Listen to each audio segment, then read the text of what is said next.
three of them are out, Brian Hartline in the emergency situation.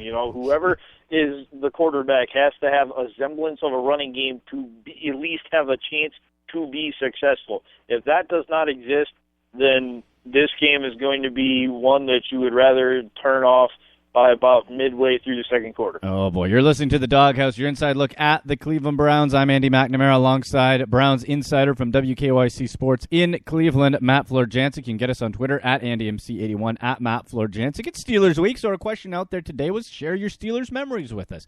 Any Browns versus Steelers memories? We'll get to ours in a couple of minutes. Matt, let's talk about the injuries for the Browns coming in to this game. We know in the past the secondary's been real banged up. We had Hayden, Whitner on the offensive side. You had Hartline and Hawkins also banged up. Where are we at injury-wise going into Week 10 in Pittsburgh? Well, the secondary is destroyed by injuries right now. You're without another game. You're without half your starting secondary with Whitner and Hayden out. Wow.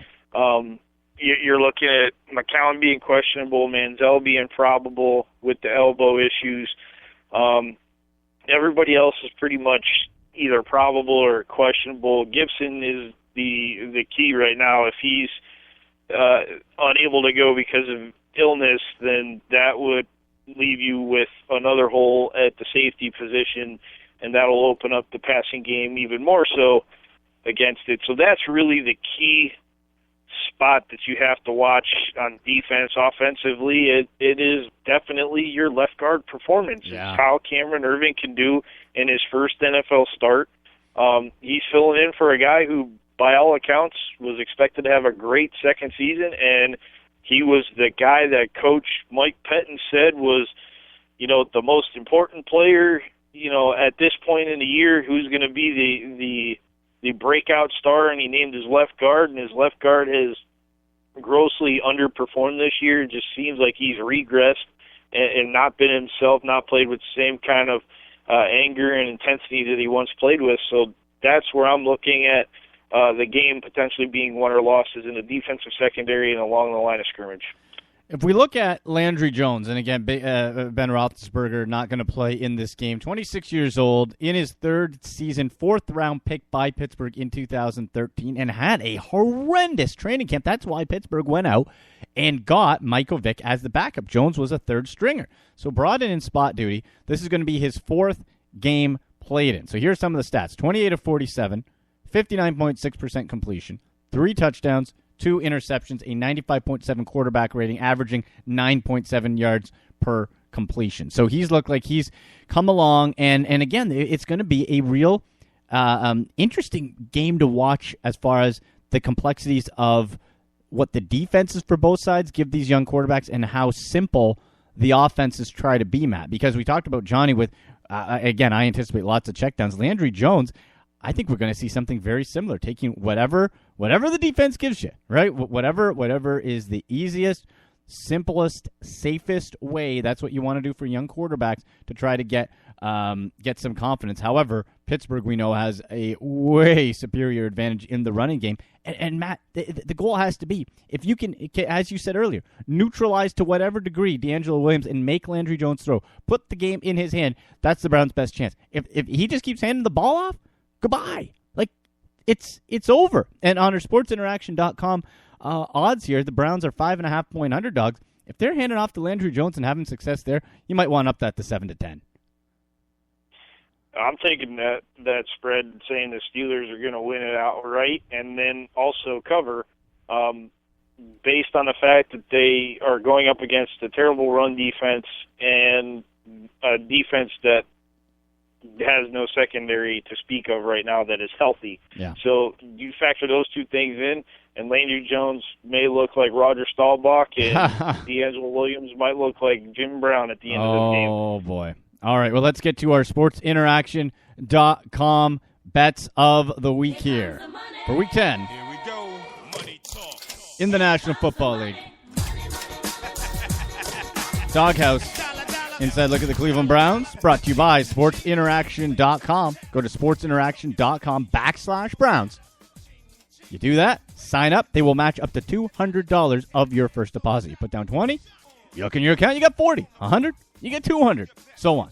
So go there. Great site. Matt and I both use it and both play it on a regular basis. Lots of prop options too, futures, different spreads too. So just because the Browns are 5.5-point dogs here, Matt, on sportsinteraction.com, you can make wagers, and they have odds for if you think they'll lose or win by 7, 10, 15, and give you odds based on that too. So let's go through our AFC North odds, and we'll get the official Browns prediction right now. So 5.5. You said you're taking Pittsburgh outright, and you're taking the spread at 5.5.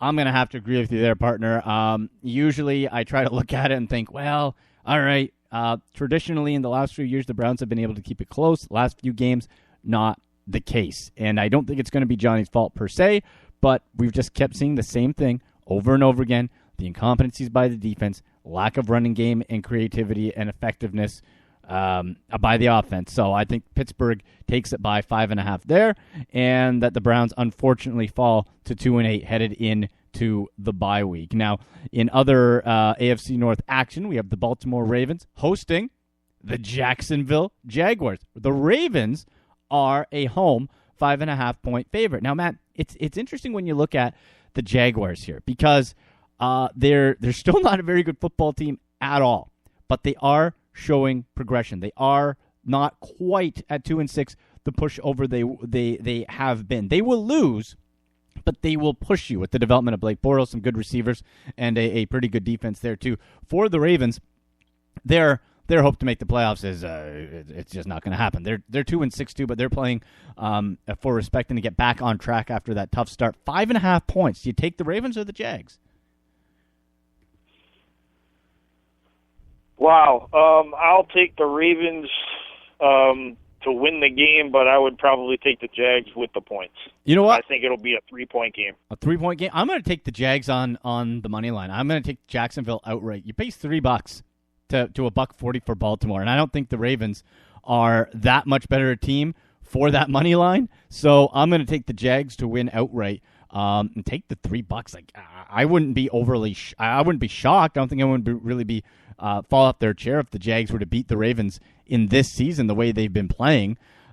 So that's one AFC North game. The other one is the first place, the undefeated Cincinnati Bengals hosting the Houston Texans. The Bengals are 10.5-point favorites. Now, Matt, what's interesting about this, of course, is that at 3-5, the Houston Texans in contention still for first place in that horrendous AFC South. Currently, first place held by the 4-5 Indianapolis Colts.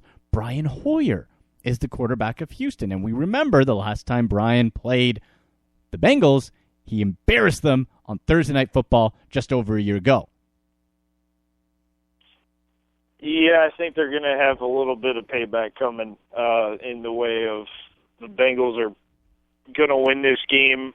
10.5 is a lot of points to cover. Yeah. I would say if it was 7, I would take the Bengals to cover, but I say they win by 10, and I think they don't cover the spread.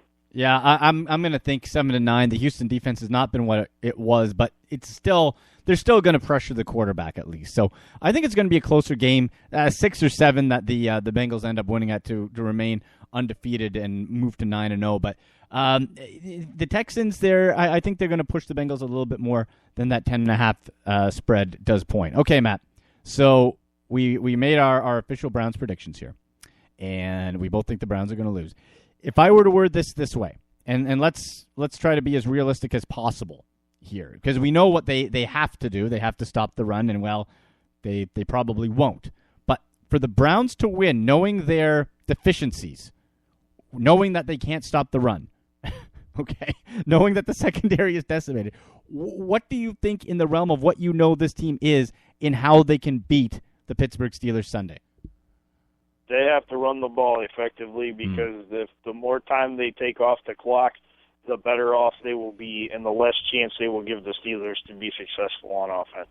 Okay, I buy that. And I think if they can somehow force a turnover, because we saw in that glimmer with Dansby and Mingo and taking out Peyton Manning in that Broncos game, if you can somehow win the turnover battle, that gives you a shot right there. And I think that is something that might be realistic, depending. I think, too, it's like, oh, if Danny Shelton can collapse, well, all right, he hasn't shown us to do that. Like, there's so many hypotheticals, right?